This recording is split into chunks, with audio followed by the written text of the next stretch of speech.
Oi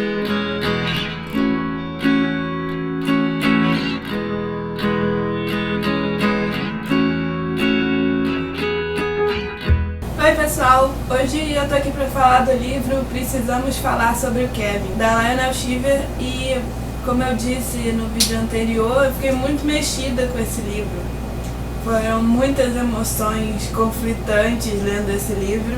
Fica difícil até fechar uma opinião exata do que eu achei sobre a história, de resumir a história assim, do começo ao fim, porque muitas questões ficaram abertas na minha cabeça lendo esse livro. Eu acho que era essa a ideia da autora.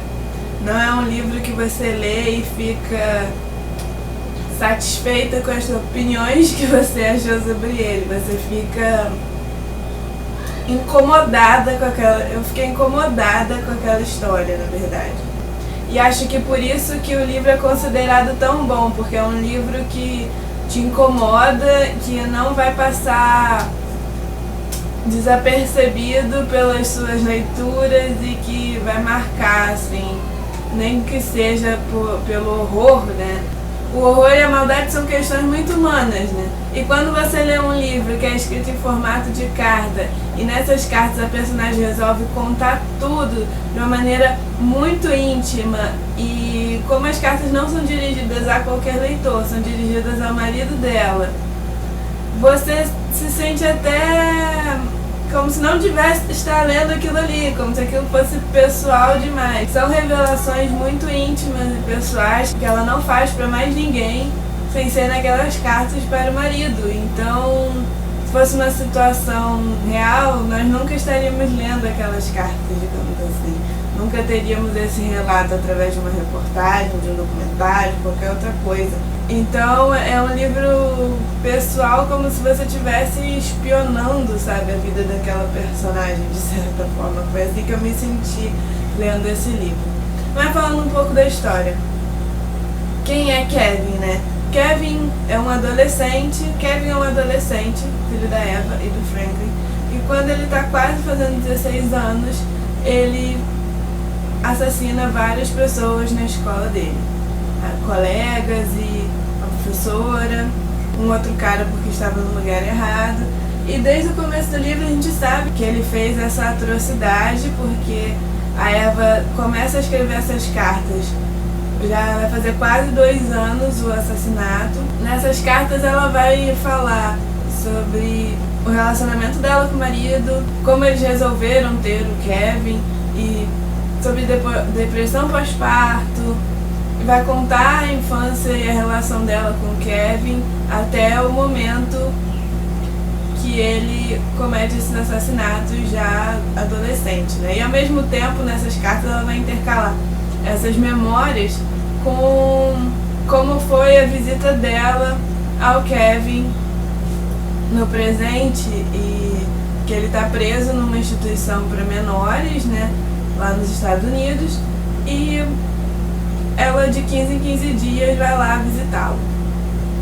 Então até o fato de você saber que a Eva vai visitá-lo, você fica, caramba, como é que ela passou por cima de tudo que ele fez, que no final a gente vai descobrir que é mais assustador do que eu poderia imaginar. E ela visita o Kevin de 15 em 15 dias. Você fica o tempo todo lendo e tentando se colocar no lugar da Eva, tipo, o que você faria se isso acontecesse com um filho seu? Você visitaria ele? E isso muda o tempo todo no livro a sua opinião sobre como seria ser mãe do Kevin e quem tá certo e quem tá errado. É muito complicado. Por que um rapaz faria uma atrocidade dessa? Existe um porquê. A Eva, desde que o Kevin é bebê, ele chorava muito e ela achava que ele a rejeitava porque ele não pegou o peito, e ela estava num processo de depressão pós-parto e nunca quis procurar ajuda porque ela achava uma besteira alguém dizer pra ela que ela estava depressiva, sendo que ela já sabia, e ela falava que isso não ia funcionar com ela, ficar contando as coisas para alguma outra pessoa. Só que isso, se você pensar que ela tá num quadro de depressão pós-parto, por mais que você acredite na Eva e fique do lado da personagem, você fica assim, meio dividido, sabe? Porque ela coloca muita carga no começo num bebê. Ela fala que ele a rejeita, que ele não gosta dela, porque quando ele tá com ela, ele tá sempre chorando, e quando ele tá com o pai, ele para de chorar, sabe? Então isso também cria um conflito no casamento dela, porque é como se existissem dois Kevins, um pro pai e um pra mãe. E isso vai permear o livro inteiro, desde ele bebezinho até ele adolescente, porque o Kevin grande vai assumir uma personalidade fingida pro pai, assim, de um carinho, que você, pelos olhos da Eva, você não acredita que exista de verdade. E como os relatos dela são muito sinceros, eu realmente acreditei nisso, que o Kevin virou um fingido pro pai, e o pai tá sempre tomando partido do Kevin, mesmo quando ele tá errado em fazer aquilo. Então vira um casal bem antagônico, enquanto a Eva sempre acha que a culpa é do Kevin e que ele fez aquilo por pura maldade, o pai acha sempre que aquilo ou é coisa de garoto, ou é porque ele não sabe bem o que ele está fazendo, ou que não foi ele, que foi alguma influência. E durante o livro a gente vai conhecer várias coisas que o Kevin fez antes de fazer esse assassinato. É claro que não são coisas tão sérias como um assassinato, mas tem gravidade também.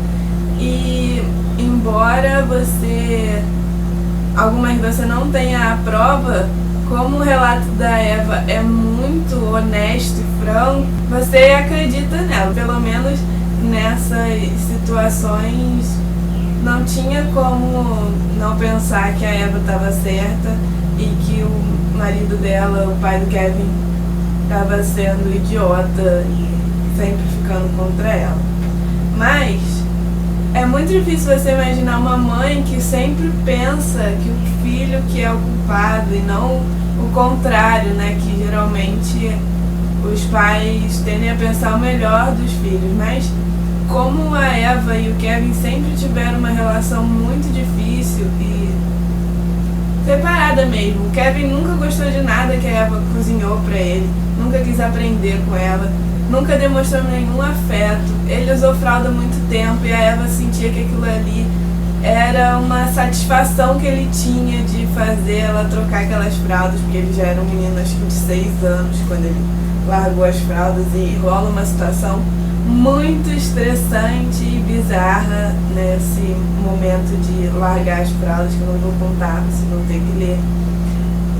E o Kevin, aos olhos da Eva, estava desde muito pequeno a rejeitando. Então ela fala que ela não veio com aquele instinto maternal de acreditar no Kevin só por ele ser filho dela. E até quando o Kevin nasceu, ela esperava um grande milagre quando o Kevin nasceu, de olhar para o filho e amá-lo incondicionalmente, como acho que é o que esperam todas as mães. Aí a gente não sabe até que ponto isso foi culpa da depressão pós-parto ou se é o jeito da Eva de ser muito crítica. Ela fala que o amor, como se o amor dela precisasse ser conquistado, não só por ser filho dela, ela iria amá-lo, pronto, mas ela queria muito, então ela fica expressando esse amor que ela diz não sentir o tempo todo. Ela fala que fica sorrindo muito pro Kevin, só que ele é um bebê e ela fala que ele tá na cara dele, que ele sabe que aquele sorriso é falso, tipo, aí você fica, caraca, como que ela pode pensar uma coisa dessa de um bebezinho? E aquilo cresce assim, mas o Kevin realmente vira uma criança péssima e maldosa e arma várias coisas com os amiguinhos e uma criança que destrói tudo ao seu redor, digamos assim. Não necessariamente está quebrando as coisas, mas tudo que é prazeroso para os outros, ela fala que o Kevin poderia destruir porque ele não entende esse gosto pelas coisas. É um jeito tão franco tem de contar as coisas, que isso desde antes do nascimento do Kevin. Ela é muito crítica assim, com os amigos, enquanto o marido dela é um cara assim que só de estar na presença daquelas pessoas, mesmo que ele não tenha se divertido, por exemplo, no caso dos amigos, ele diz que o encontro foi legal, enquanto ela fica pensando nas conversas e que não foi tão legal assim pra ela. Mas isso tudo de um jeito bem crítico, sabe, de ver a vida. E até que ponto isso interferiu na criação do Kevin é um nó que dá na sua cabeça, porque em alguns pontos ele vai se parecer com ela, será? Será que ela tem culpa no que o Kevin se tornou? Mas lendo, ao mesmo tempo, você não consegue achar essa culpa, porque ela em vários momentos se esforça muito para tentar ter uma relação com o Kevin. Então você fica, alguém tem culpa? O Kevin tem culpa? Ele nasceu mal e pronto? É uma história que te deixa assim com muitas perguntas e não necessariamente você vai conseguir respondê-las só lendo o livro até o final.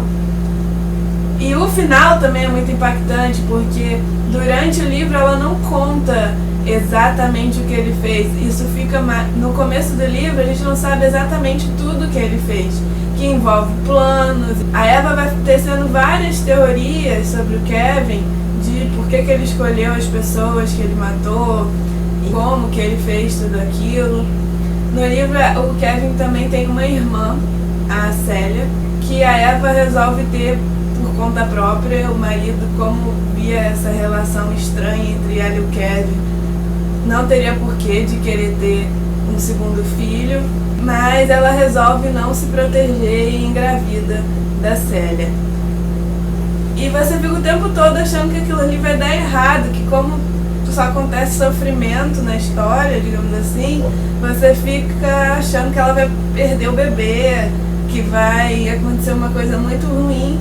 Mas não, a Célia nasce muito esmirradinha e é uma criança oposta ao Kevin, porque ela ama muito os pais e tem medo de tudo e se assusta com tudo e tá sempre ali agradecida pelo carinho dos pais. Até o jeito que, por mais que a Eva ame a Célia, ela tem um jeito crítico de contar sobre a filha que você fica meio com o pé atrás com ela. Não que ela não ame a Célia e não tem uma relação de amor com a filha, não. Ela tem, mas você lendo o livro, você vai entender do que eu tô falando. E ao mesmo tempo você fica com medo do Kevin fazer alguma coisa com aquela criança muito tempo no livro e vai rolar um incidente que eu não vou contar o que, mas você fica com aquela tensão depois que a criança nasce lendo o livro, depois que ela conta do nascimento da criança e da relação do Kevin com a Célia, que não é de amor, como não é com os pais e nem poderia ser. Aí você fica assim, caramba, será que vai acontecer alguma coisa com essa menina? E acontece, não vou contar o que, pra não estragar o livro. Então é um livro assim pesado de ler, porque você fica tensa e refletindo sobre aquilo incessantemente enquanto você está lendo o livro. E você se surpreende em várias partes do livro, mesmo sabendo que o Kevin matou aquelas pessoas, mas o matar, infelizmente, não é o pior. Toda a construção do assassinato e como ele enganou todo mundo, de certa forma, porque mesmo quando a Eva recebe a notícia de que alguma coisa aconteceu na escola do Kevin que foi grave, e ela vai correndo pra lá, ela vai correndo com medo de que alguma coisa tenha acontecido com o Kevin, e não de que ele poderia ter assassinado uma galera. Mesmo ela depois dizendo no tribunal que sempre esperou que alguma coisa de ruim fosse acontecer, ela, quando corre pro colégio, ela corre querendo saber se aconteceu alguma coisa com o filho. E isso faz toda a diferença assim, no livro, pelo menos pra mim fez. Então é muito complicado, como eu disse, estabelecer uma opinião só sobre esse livro. Eu quero muito discutir esse livro com outras pessoas que leram. Se alguém quiser deixar comentários aqui embaixo, eu vou ficar muito feliz, que a gente pode debater isso aí. Tem várias outras coisas que me chocaram que eu poderia contar, mas eu não quero dar spoiler, porque infelizmente tem algo quase de curiosidade mórbida de saber esses detalhes, porque é o que vai te surpreender lendo esse livro. É um livro de fôlego, porque tem uma hora que você pensa assim, caramba, só acontece coisa ruim, que não tem um relato feliz, assim. Tem, mas é pouco, né, comparado com a tragédia. Então é um livro, em alguns momentos pode cansar um pouco o leitor, mas insiste que é um livro fantástico e que vai te deixar entalado com a história, não sei por quanto tempo. E por mais que seja que a Eva conte a história do Kevin, pra mim é mais um livro sobre a Eva do que sobre o Kevin, assim. Como é ser mãe numa tragédia dessa, como se você tivesse falhado, né, no seu papel de mãe, porque toda a sociedade vai te julgar pra sempre pelo que o seu filho fez. E a Eva, desde o momento você percebe que ela está completamente sozinha, que ela não conseguiu apoio da família, que ela se torna um incômodo para as pessoas, né? Porque as pessoas olham para ela e lembram automaticamente do que o filho dela fez. E ela também vai apanhar nos tribunais, vai ser processada e a imprensa vai ficar atrás dela para sempre. Tem uma crítica à imprensa, uma crítica ao julgamento das mães nesse livro, e até o fato dela ir visitar o Kevin, né, de 15 em 15 dias e ficar ali tentando fazer ele falar alguma coisa, conversar com ela, porque não é porque ele matou o pessoal que ele mudou o jeito dele de ser e de não dialogar com a mãe, né? Ele fica falando, no começo ele vai falar pra ela que ela tá ali porque ela quer, né? Tipo, preciso de você aqui. E aos poucos isso muda um pouco, o final do livro é bem surpreendente nesse sentido. E você fica com mais perguntas depois que o livro acaba. Então é um livro que eu recomendo muito. Se prepare para ler esse livro psicologicamente, mas leia, porque é um livro fundamental, assim, para quem gosta de pensar sobre o que as pessoas podem fazer e o que leva elas a fazerem coisas absurdas.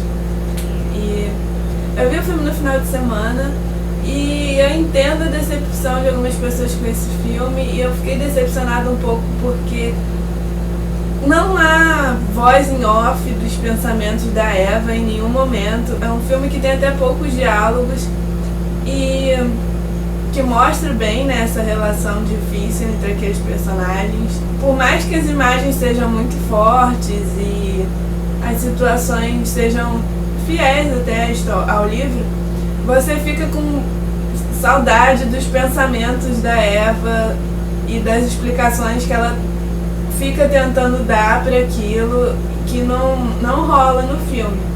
Mas o filme tem umas cenas muito interessantes que eu gostei, achei que foram bem feitas. E uma coisa que eu gostei muito no filme é que os personagens, principalmente a Eva, tem uma parte que ela fica descascando a tinta vermelha da parede. Tem sempre algum elemento vermelho nas cenas, não todas, né, mas toda hora tem um elemento vermelho nas cenas. E aquilo é focado, por exemplo, a geleia no pão, ela é tão focada que ela te lembra o sangue, sabe? E isso acontece em outras cenas. E o filme não é linear, é todo em flashes e com o que ela tá vivendo agora, e aquelas memórias dela indo e voltando, algumas cenas vão e voltam. É um filme que você não fica confortável assistindo, sabe? Você fica assistindo meio incomodada. Então eu achei que a essência disso do livro, que é um livro que te incomoda, foi bem captada pelo filme. A atriz que faz a Eva, que agora eu esqueci o nome, mas eu já vi outros filmes com ela, eu acho ela uma excelente atriz. E a expressão dela, ela consegue passar muito bem o que ela tá sentindo. Apesar de você sentir falta, talvez, de um off ali com o que ela tá pensando e tentando elaborar pra si mesma alguma explicação conforme as coisas vão acontecendo.